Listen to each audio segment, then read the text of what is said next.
सुप्रभात विद्यार्थियों। आज हम क्लास 10 की एक नई कहानी पढ़ेंगे। कहानी का नाम है तातारा बामीरो कथा। यह कथा को लीलाधर मंडोई ने लिखा। यह कहानी कार निकोबार और लिटिल अंडमान द्वीप समूह की एक लोक कथा पर आधारित है।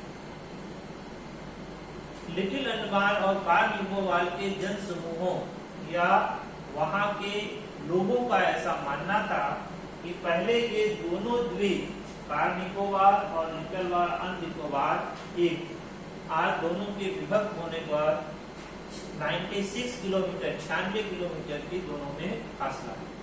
पहले ये दोनों द्वीप समूह एक थे।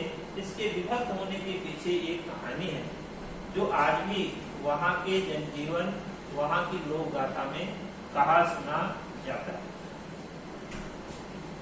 तातारा पासा गांव का एक सुंदर, मेहनती, परोपकारी इंसान था। वह लोगों की हमेशा मदद करता रहता था, लोगों की मदद के लिए हमेशा तत्पर रहता था। उसे लोग पर्व त्योहार पर आमंत्रित करते थे। जिस किसी पर भी मुसीबत आती, चाहे वह उसके द्वीप का हो या दूसरे द्वीप का, वह उनकी मदद के लिए हमेशा तत्पर रहता था और लोगों की मदद करना वह अपना कर्तव्य समझता था। तातारा अपने कमर में एक लकड़ी की तलवार हमेशा खोस कर रखता था।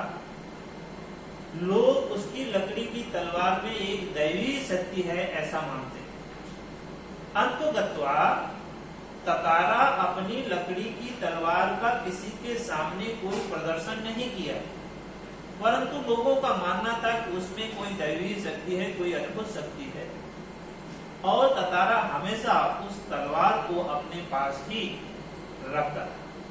एक दिन दिन भर अथक परिश्रम करने के बाद वह टहलने के लिए समुद्र के किनारे गया, जहां पर सूर्य की किरणें समुद्र में डूब रही हैं, ठंडी ठंडी हवाएं बह रही हैं।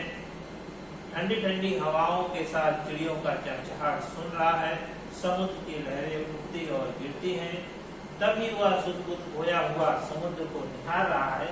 अचानक उसके कानों में एक मधुर गीत की आवाज सुनाई दी। उस गीत की आवाज को सुनकर उसकी तंद्रा भंग होती है।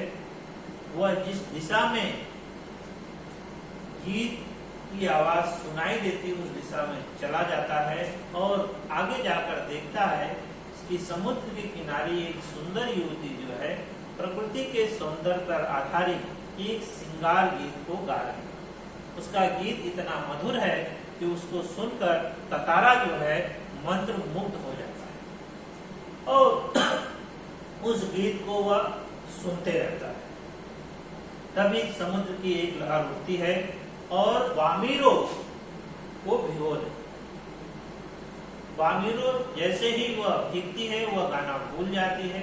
तातारा उसे आग्रह करता है कि आप गाने को आगे बढ़ाइए, गाना गाते रहिए, गाना बहुत सुंदर है। युवती उस सुंदर युवक को देखकर पहले तो वह कहती है कि आप मेरे गांव के नहीं हैं, मैं आपको जानती नहीं हूँ, तो आपसे बातचीत करना संभव नहीं। तातारा बार बार आग्रह करता है कि आपका गाना सुंदर था, आप अपने गाने को कंटिन्यू रखिए, आप उस गाने को निरंतर गाइए।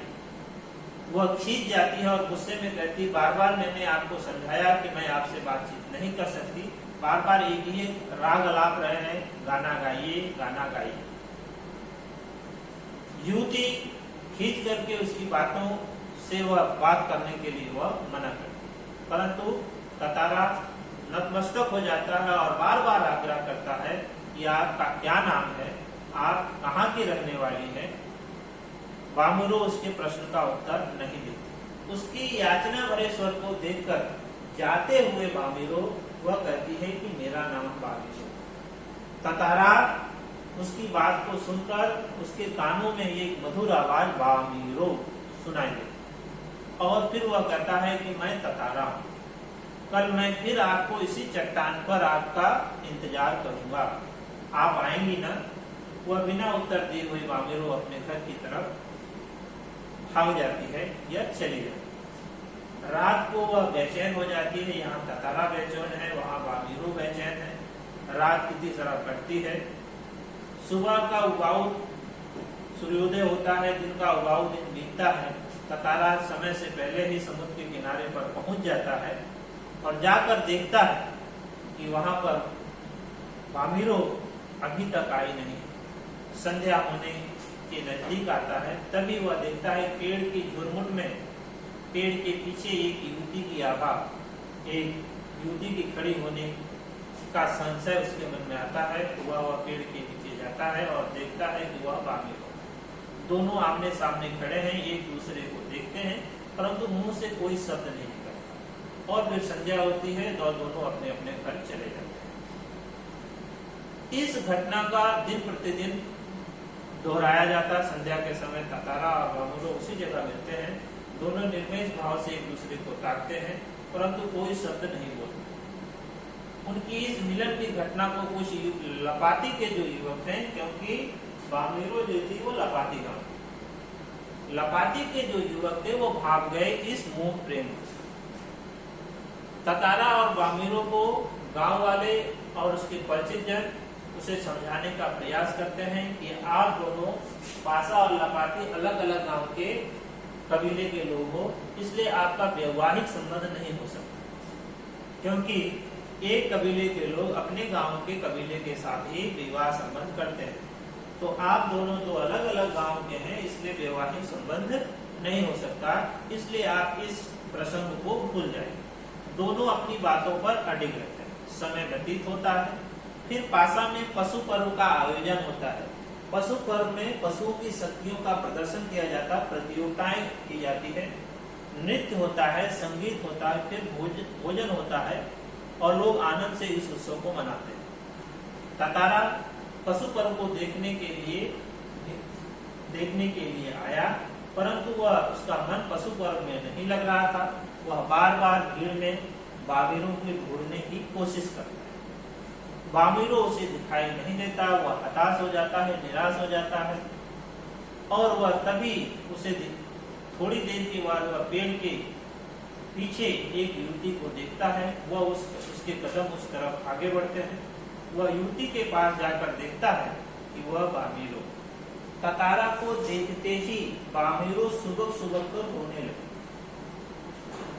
ततारा रोने का कारण जानना चाहता है, परंतु वह कुछ बोलती नहीं है, सिर्फ रोती है और धीरे धीरे उसके रोने की आवाज जो है वो तीव्र होने लगी। उसकी आवाज को सुनकर बामिरो की माँ वहां आती है और कुछ परिचित लोग भी वहां एकत्रित होते हैं।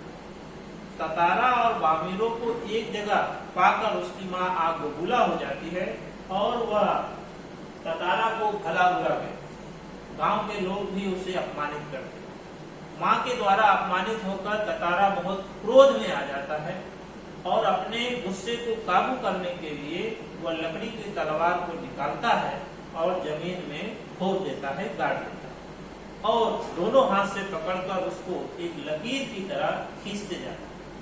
तलवार को निकालते देखकर, जमीन में गाड़ते देखकर लोग आश्चर्यचकित हो गए थे, क्या होने वाला है।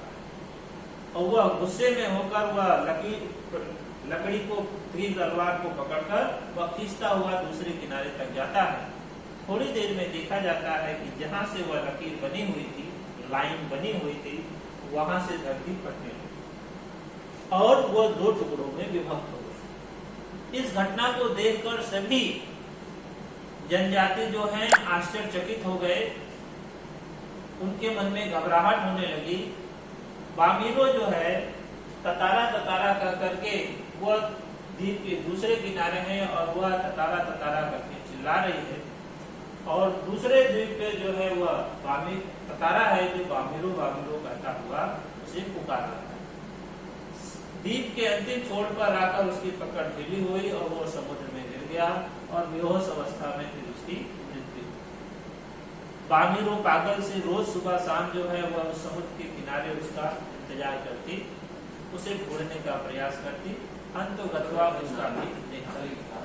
परंतु दोनों की इस प्रेम कथा को लोग बार बार दोहराते हैं, अपनाते हैं और दोनों में जो अंधविश्वास था कि एक गांव के लोग दूसरे गांव से वैवाहिक संबंध नहीं करते थे, इस मरणशील इस मृत्यु के बाद दोनों गांव में वैवाहिक संबंध होने लगे। इस कहानी से यह सीख मिलती है कि इस कहानी से हमें यह संदेश मिलता है, यह सीख मिलता है कि पुरानी मान्यताओं तथा रीति रिवाज को में समय के साथ बदलाव करते रहना चाहिए।